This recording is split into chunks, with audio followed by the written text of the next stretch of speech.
Good morning and Jai Hind students. Welcome back to the sociology class. Hope you all are fit and fine. And how was your summer vacations? Awesome. And your holiday homework completed? Okay. Before vacations the revision work was going on and from today we will continue it. So let's start the lecture with the chapter 3. The story of Indian democracy. So our question is, what is democracy? Democracy is when people have the power to choose their leaders. It means democracy is a system in which the government of the country is elected by the people.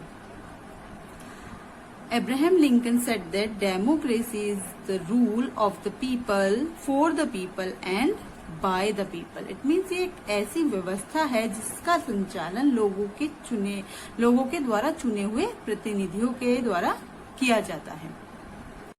The word democracy has its origin in the Greek language. Greek language से लिया गया एक word है democracy, जो कि एक combination है two words का, demos plus kratos. Demos means citizen और क्रेटो मीन्स रूल. ठीक है. Democracies fall into two basic categories. Two basic categories होती हैं डेमोक्रेसी की. First is direct democracy and second is representative. तो what is direct democracy? Usually the group is small like tribe, like trade union, small country like Switzerland, and all the people collectively take equal part in the decision making process. जहां पर लोगों की सहभागिता होती है किसी भी decision को लेकर. जो सरकार द्वारा कोई भी डिसीजन या कोई भी पॉलिसी बनाई जाती है उसमें लोगों की सहभागिता होती है. That is called direct democracy. और representative, we elect the representatives who take the decisions for us and governs the country. हम लोगों पॉलिटिकल पार्टीज से जो रिप्रेजेंटेटिव जो खड़े होते हैं उनको किसके थ्रू चुनते हैं? वोटिंग होती है. वोटिंग के थ्रू हम इलेक्शन होते हैं, वोटिंग के थ्रू हम उनको चुनते हैं और फिर बाद में वही गवर्नमेंट को चलाते हैं. इस समय हमारे कंट्री में कौन सी गवर्नमेंट चल रही है? बीजेपी की. सेंट्रल गवर्नमेंट में बीजेपी है ना. We have representatives at 4 levels. 4 levels पे हम जो अपने प्रतिनिधि चुनते हैं फिर वो 4 लेवल्स पे डिवाइड हो जाते हैं. सेंट्रल गवर्नमेंट यानी कि पार्लियामेंट मेंबर्स है ना, members of parliament. State government यानी कि legislative assembly. Municipal corporation, municipality या सिटीज या self govern bodies. 4th is Panchayati Raj यानी कि विलेज लेवल है ना. Now the differences between the democracy of India and USA. In USA there are only 2 parties. First is Democrats and second is Republican, and they have no system of prime ministership. Instead they directly elected their president who is had the powers. उनके यहाँ पे सिर्फ 2 ही parties हैं. कौन कौन सी? Democrats है और दूसरी कौन सी है? रिपब्लिकन है. और कोई प्राइम मिनिस्टरशिप का सिस्टम नहीं है उनके यहाँ. सीधा क्या होता है? प्रेसिडेंट बनते हैं और उन्हीं के हाथ में सारी पावर होती है. In India there are many political parties because of many religions and cultures. हमारे यहाँ पे क्योंकि बहुत सारे अलग अलग धर्म हैं, डिफरेंट कल्चर्स हैं, इस वजह से पॉलिटिकल पार्टीज भी बहुत सारी. कौन कौन सी पॉलिटिकल पार्टीज है इंडिया में? Congress, BJP, BSP, SP, RJD, आप और भी बहुत सारी पार्टीज हैं, है ना. Now the types of democracy. First is participatory democracy and second is decentralized. Participatory democracy is the process of collective decision making that combines elements from both direct and representative democracy. Citizens have the power to decide on policy proposals and politicians assume the role of policy implementation. हम कह सकते हैं कि सहभागी अवलोकन. Now the types of democracy. First is participatory democracy and second is decentralization. Participatory democracy is the process of collective decision making that combines elements from both direct और representative democracy. citizens have power to decide the policy proposals and politicians assume the role of policy implementation. Hindi में इसको participatory democracy को बोलेंगे सहभागी लोकतंत्र, है ना। यह जिसमें कि ये एक ऐसी प्रणाली होती है जिसमें कि राजनीतिक संचालन और निर्देशन में लोगों की भरपूर सहभागिता पर ये जो प्रणाली है, ये जो प्रोसेस है, ये जोर देती है। Second is decentralisation. In decentralisation power is divided among levels and each level has its own powers and authority, duties and responsibilities like पंचायती राज। जैसे कि पावर सेंट्रल गवर्नमेंट के पास पावर है, उसने लोकल बॉडीज तक अपनी जो पावर है उसको डिस्ट्रीब्यूट कर दिया है, जिससे कि जो लोकल एरिया की प्रॉब्लम्स है, लाइक विलेजेस की जो प्रॉब्लम है, वो वहीं उसी स्तर पर सॉल्व हो जाए। Now Karachi session 1931। Karachi session 1931 की बच्चों अपनी एक स्टोरी है और इसको मैं आपको बताती हूँ, जिससे कि आप इसको अच्छे से तरीके कोरिलेट करके याद रख पाओगे। यह अधिवेशन गांधी इरविन समझौते या फिर हम कह सकते हैं कि दिल्ली समझौते को स्वीकृति प्रदान करने के लिए कांग्रेस का अधिवेशन था, जिसे हम कराची सेशन या फिर कराची रेजोल्यूशन के नाम से भी जानते हैं। ये 29 मार्च 1931 को कराची में आयोजित किया गया था। इस टाइम पे जो भारतीय थे वो गांधी जी से काफी नाराज थे, क्योंकि इस समझौते से कुछ दिन पहले ही भगत सिंह, सुखदेव और राजगुरु को फांसी दी गई थी। तो भारतीय को लगता था कि अपेक्षा थी कि गांधी जी समझौते पर साइन नहीं करेंगे, लेकिन ये जो अधिवेशन था इस पे ये अपने कुछ प्रस्तावों को लेकर काफी इम्पोर्टेंट था, जिसमें कि बेसिक सिविल राइट्स और पूर्ण स्वराज्य और कुछ इकोनॉमिक इश्यूज जो थे वो काफी इम्पोर्टेंट थे, है ना। और इसके वो किसने की थी, अध्यक्षता किसने की थी, सरदार वल्लभ भाई पटेल ने की थी, और इसको ड्राफ्ट किया था जवाहरलाल नेहरू ने। It is also important due to basic civil rights, क्योंकि इसमें सिविल राइट्स को प्रस्ताव रखा गया था। सिविल राइट्स कौन कौन से थे? Freedom of speech, freedom of press, freedom of assembly, freedom of association, equality, free and compulsory education, reduction in rent and taxes. These are the basic rights जो कि इस प्रस्ताव में रखे गए थे, और कुछ इकोनॉमिक इश्यूज थे। और यही वह अधिवेशन था जिसके अंदर पूर्ण स्वराज की मांग को रखा गया। और इसी अब हम कह सकते हैं कि ये जो अधिवेशन था, इसमें जो इंडियन डेमोक्रेसी है उसको एक आधार मिला, है ना। Constituent assembly and drafting of constitution. In 1945-46, Constituent Assembly was formed. People for all sections, religions, caste, language, element groups, regions were part of it. 1945-46 में कॉन्स्टिट्यूएंट असेंबली बनाई गई और उसमें सभी सेक्शंस के लोगों को लिया गया, सभी रिलीजन, कास्ट, लैंग्वेज और एलिमेंट ग्रुप और रीजन के लोगों को उसमें लिया गया। और जो B.R. अम्बेडकर थे वो इसके हेड थे। बच्चों अभी ये जो हम रिवीजन कर रहे हैं, इसमें हम ब्रीफ में नहीं जा रहे हैं, है ना। हम हेडिंग को लेकर उसको डिस्क्राइब कर रहे हैं इसमें, है नहीं, जिससे कि इससे फिर हम आगे वेरी शॉर्ट टाइप जो इम्पोर्टेंट क्वेश्चंस हैं उनको इसी में से निकालेंगे, है ना।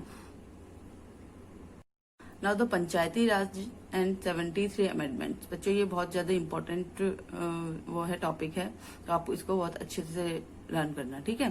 पंचायती Raj system in India, the passage of the constitution 73rd amendment act 1992. It was based on the recommendation of Balwant Rai Mehta committee. It come into force with effect from April 24, 1993. Panchayati Raj system 73 amendment act के through 1992 में आया और it was based on the recommendation. और किसने recommend किया था इसको? बलवंत राय मेहता जो कमेटी बनाई गई थी उसने रिकमेंड किया था पंचायती राज सिस्टम को। लेकिन ये जो गांधी जी का ये आइडिया था शुरू से ही, पंचायती राज होना मतलब देश में होना चाहिए, लेकिन पंचायती राज को हम ये कह सकते हैं कि देश में होना चाहिए। ये तो हमारे शुरू से ही एंशियंट टाइम से ही पंचायत जो पंच परमेश्वर तुम लोगों ने सुना होगा चला आ रहा है ना। लेकिन गांधी जी को ये था कि इसको एक पावर देनी चाहिए, है ना, अथॉरिटी देनी चाहिए, जिससे कि ये अपना अपना जो वर्क है वो एक अथॉरिटी के साथ कर सके। लेकिन ये 1992 में ये जो हमारा पंचायती राज का जो एक्ट था वो पास हुआ, और बलवंत राय मेहता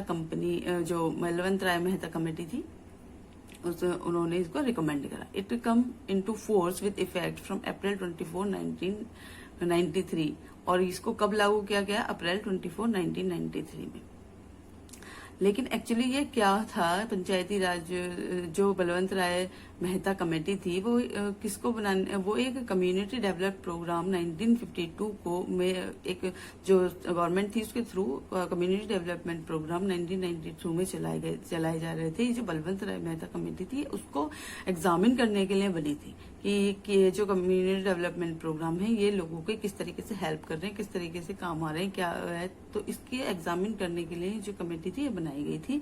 लेकिन जब इस कमेटी ने इस जो मतलब एग्जामिन किया तो बाद में जब इससे रिपोर्ट मांगी गई तो इन्होंने कहा कि भाई यहाँ पे कोई कम्युनिटी डेवलपमेंट प्रोग्राम की नीड नहीं है, नीड है पावर को डिसेंट्रलाइज करने की। और पावर को डिसेंट्रलाइज करने के बाद क्या आया? पंचायती राज सिस्टम।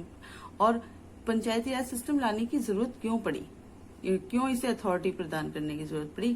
क्योंकि जो हमारे विलेज लेवल के जो प्रॉब्लम्स होती हैं तो उनको विलेज लेवल पे ही सॉल्व कर दिया जाए। क्योंकि कोई भी व्यक्ति जो बाहर का है वो उसको कैसे पता चलेगा कि गांव में क्या प्रॉब्लम चल रही है, वो प्रॉब्लम है, या फिर उसको किस तरीके से सॉल्व किया जा सकता है? वो तो वहां का रहने वाला लोकल बंदा ही उसको ठीक से टैकल कर सकता है। इसीलिए जो लोकल बॉडीज थी उनको अथॉरिटी प्रदान की गई। जो पंच तो पहले से ही हमारे यहाँ विलेजेस में होते थे, लेकिन अब उनको प्रधान मतलब बनाया गया। और ये जो पंचायती राज सिस्टम है इसको 3 टायर सिस्टम भी कहा गया। 3 टायर सिस्टम यानी कि, और पंचायती राज सिस्टम में 3 टियर सिस्टम की का रिकमेंडेशन किया गया। जिसमें क्या है, ये 3 टियर सिस्टम क्या था कि इसमें जिला परिषद होती है, पंचायत समिति होती है, ग्राम सभा होती है। जिला परिषद डिस्ट्रिक्ट लेवल पे, ग्राम पंचायत ब्लॉक लेवल पे, और ग्राम सभा विलेज लेवल पे। ठीक है, ये 3 टियर सिस्टम था। और इसमें क्या 73 अमेंडमेंट में और किस चीज का रिकमेंडेशन किया गया कि 1/3 सीट्स रिजर्व फॉर वुमेन, कि जो भी सीट्स होंगी लोकल बॉडीज में, जितनी भी सीट्स होंगी जो ग्राम सभा और ये जो जिला परिषद है, इन सब में जो कुल मिलाकर टोटल सीट्स होंगी उसमें 1/3 सीट्स होंगी वो वुमेन के लिए रिजर्व होनी चाहिए, है ना। उसमें वुमेन को 1/3 रिजर्वेशन मिलना चाहिए। और फिर क्या था, elections are held in every 5 years. Elections कब होने? 5 ईयर्स में, एवरी 5 ईयर्स में। और SC/ST member should be included. और साथ साथ ये था कि हर पंचायत समिति के अंदर SC जो मेंबर्स हैं उसमें SC/ST मेंबर्स का होना अनिवार्य है। ये भी पंचायती सिस्टम में इंक्लूड किया गया। अब powers and duties of Panchayati system, powers और ड्यूटीज क्या क्या इनको दी गई? इनके जो पावर्स और ड्यूटीज थी वो टैक्स कलेक्ट करना, प्लान बनाने, या फिर बर्थ और डेथ रेट का रजिस्ट्रेशन कराना, फैमिली प्लानिंग के लिए जो गांव की जो वो है पॉपुलेशन है उसको इंकरेज करना, चाइल्ड केयर प्रोग्राम बनाने, है ना। ये सारे काम ग्राम पंचायत या ग्राम समिति को, इरिगेशन की फैसिलिटी देनी, स्कूल की व्यवस्था करानी इस गांव के अंदर, है ना। और स्मॉल जो लघु उद्योग, स्मॉल स्केल इंडस्ट्रीज हैं उनको इनकरेज करना, ये सारी चीजें जो ग्राम पंचायत या फिर ये पंचायती वो था इस स्तर पर पावर्स और ड्यूटीज ये उनको दी गई। ठीक है। So students, today we have revised what is democracy, types of democracy, categories of democracy, Karachi session 1931, constituent drafting of constituent assembly, and Panchayati Raj in 73rd amendment. ये सब हमने जो रिवाइज करा, इसमें से देखिए इतने सारे क्वेश्चन हमारे निकल गए हैं। और आपको मैं बता दूं कि इस बार शायद हो सकता है कि जो इस बार ये सेशन 0 तो होगा नहीं, है ना, ये तो पक्का है कि ये सेशन 0 नहीं होना है, लेकिन जो आपके जो फॉर्मेशन होगा इस बार आपका पेपर का, वो हो सकता है कि 50% आपके एमसीक्यूज आए। तो आपको डीप रीडिंग की जरूरत है, डीप लर्निंग की जरूरत है, क्योंकि एमसीक्यूज का आंसर हम तभी दे सकते हैं जब हमें डीप लर्निंग की हुई हो, है ना। अब देखिए ये हमने आज जो रिवीजन करा उसके थ्रू उस पे मैंने कुछ ये क्वेश्चंस निकाले हैं। देखो कितने सारे क्वेश्चंस हमारे निकल गए इसमें, वेरी शॉर्ट क्वेश्चन आएंगे। तो what is democracy? Second is the word democracy comes from which language? Greek language, है ना। From which word democracy has been derived? Demos plus kratos, है ना। Name 2 basic categories of democracy. First is direct or second is representative. In which country direct democracy is working? Switzerland. How many levels of representative democracy are there in our country? 4 levels. How many political parties in USA? 2. Democratic or Republican, है ना। Now 2 political parties in India, कोई भी आप लिख सकते हो, BJP, Congress. Who presided the Karachi session of Indian National Congress? इसमें 2 questions बन सकते हैं। First is who president the Karachi session of Indian National Congress? कौन थे? Sardar Vallabh Bhai Patel. And when? In 29 March 1931। तो 2 क्वेश्चन के आंसर हो गए इसमें। Question number 10, name 2 types of democracy, 2 type of participatory और decentralisation. What is participatory democracy? ये 2 नंबर का है, थोड़ा डिस्क्राइब करना पड़ेगा क्वेश्चन को। डिफाइन डिसेंट्रलाइजेशन, ये भी थोड़ा डिफाइन करना पड़ेगा, है ना। Question number 13 is who is the head of the constituent assembly? Doctor BR Ambedkar. Question number 14, which of the following committee recommended for Panchayati Raj system in India? First is पंची समिति, second is Balwant Rai Mehta committee, third is Singhvi committee. ये मैंने आपको MCQ की form में ही दिया है। तो कौन सी कमेटी पे राइट आंसर में लगाना है? Balwant Rai Mehta committee is the right answer, ठीक है। इसी के तरीके से, और ये क्वेश्चंस मैं आपको सेंड करूंगी, इनके आंसर्स आपको लिख के मुझे दोबारा सेंड करने हैं, ठीक है। So the next question is how many tiers are there in Panchayati Raj system? तो how many tiers? 3 tiers. How many seats are reserved for women at all levels in Panchayati Raj system? 1/3 seats reserved है, ठीक है। तो इसी तरीके से आपको भी चैप्टर रीड करके क्वेश्चंस निकालने हैं, ठीक है, क्योंकि बोर्ड के एग्जाम में इस बार आपके 50% कॉन्सेप्ट बेस्ड एमसीक्यूज आ सकते हैं, मैंने आपको पहले भी बताया ये, है ना। और 50% थ्योरी बेस्ड क्वेश्चन आएंगे, है ना, क्योंकि सेशन तो ये चलना ही है ना। इसलिए आपको, और ये आपके एमसीक्यू सभी क्लियर होते हैं जब हमारी डीप स्टडी होती है, तो ये आपको करनी पड़ेगी। So my dear students, this is the time to do hard work, है ना, because success has no shortcut and there is no substitute of hard work. So be responsible, be creative. So this lecture is over now. Stay safe, good bye, जय हिंद।